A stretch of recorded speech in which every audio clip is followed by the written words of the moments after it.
दाऊद इब्राहिम, एक नाम अनेक पहचान। दाऊद इब्राहिम, ये नाम सुनते ही एक रहस्यमयी और खतरनाक दुनिया की झलक मिलती है। ये नाम सुनते ही जहन में एक खूंखार अपराधी, एक बेरहम हत्यारा और एक शातिर तस्कर की तस्वीर उभरती है। दाऊद का नाम सिर्फ भारत में ही नहीं बल्कि अंतर्राष्ट्रीय स्तर पर भी खौफ का पर्याय बन चुका है। मुंबई की गलियों से निकलकर कैसे एक आम लड़का अंडरवर्ल्ड का बेताज बादशाह बन गया, ये कहानी किसी फिल्मी कहानी से कम नहीं है। एक साधारण परिवार से आने वाला दाऊद कैसे धीरे धीरे अपराध की दुनिया में कदम रखता गया और देखते ही देखते अंडरवर्ल्ड का सबसे बड़ा नाम बन गया। दाऊद का नाम आज भी भारत के मोस्ट वांटेड अपराधियों में सबसे ऊपर शुमार है। उसकी तलाश में न जाने कितनी सरकारें और एजेंसियां जुटी हुई हैं, लेकिन आज तक उसे पकड़ा नहीं जा सका है।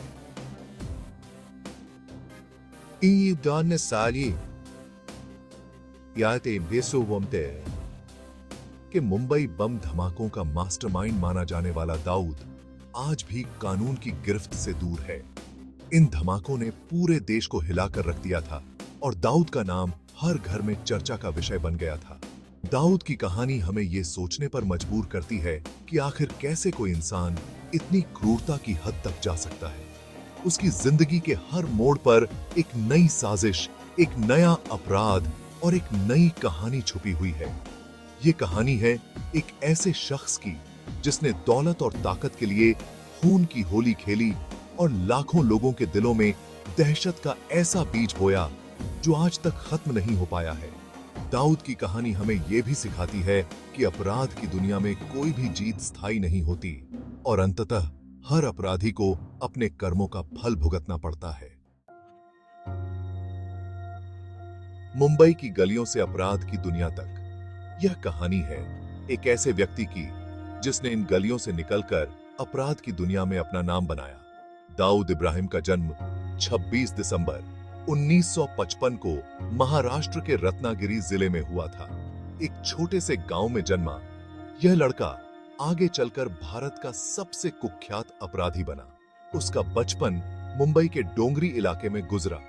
डोंगरी की तंग गलियों में उसने अपनी जिंदगी के शुरुआती साल बिताए। दाऊद के पिता इब्राहिम कासकर मुंबई पुलिस में हेड कांस्टेबल थे।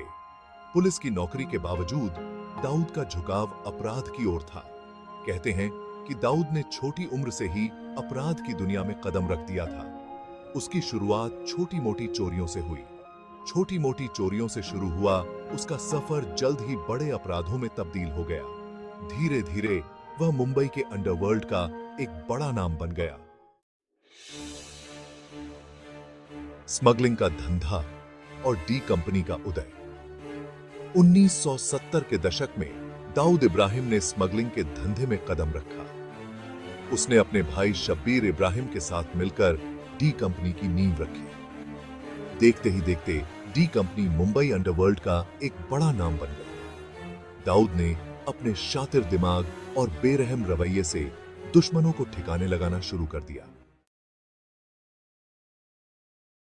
12 मार्च 1993 ये वो तारीख है जब मुंबई दहशत के साए में डूब गया था। शहर के अलग अलग हिस्सों में हुए सिलसिलेवार बम धमाकों ने 257 लोगों की जान ले ली थी और 700 से ज्यादा लोग घायल हुए थे।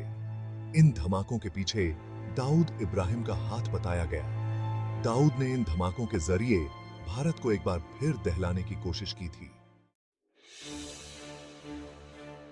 दाऊद इब्राहिम के अपराध की दुनिया में कई लोग शामिल थे। उसके भाई अनीस इब्राहिम, छोटा शकील और टाइगर मेमन जैसे गुर्गे उसके दाहिने हाथ थे। इन लोगों ने मिलकर दाऊद के लिए हत्या, अपहरण, फिरौती और तस्करी जैसे कई अपराधों को अंजाम दिया। दाऊद के नेटवर्क का दायरा भारत से बाहर दुबई, पाकिस्तान और नेपाल तक फैला हुआ था। 1993 के मुंबई बम धमाकों के बाद से ही दाऊद इब्राहिम भारत सरकार के लिए मोस्ट वांटेड अपराधी बन गया। इन धमाकों ने पूरे देश को हिलाकर रख दिया था। माना जाता है कि वह पाकिस्तान में छिपा हुआ है, जहां से वह अपने आपराधिक गतिविधियों को अंजाम देता है। हालांकि भारत सरकार लगातार दाऊद को भारत लाने की कोशिश कर रही है, लेकिन अभी तक उसे कामयाबी नहीं मिली है। कई बार पुलिस ने उसे पकड़ने की कोशिश की, लेकिन हर बार नाकाम रही। दाऊद इब्राहिम की कहानी ये बताती है कि अपराध की दुनिया कितनी खतरनाक होती है और इसमें शामिल होना कितना जोखिम भरा हो सकता है और इसका अंत कितना बुरा होता है। अपराध की दुनिया में कोई भी सुरक्षित नहीं है और अंततः न्याय की जीत होती है।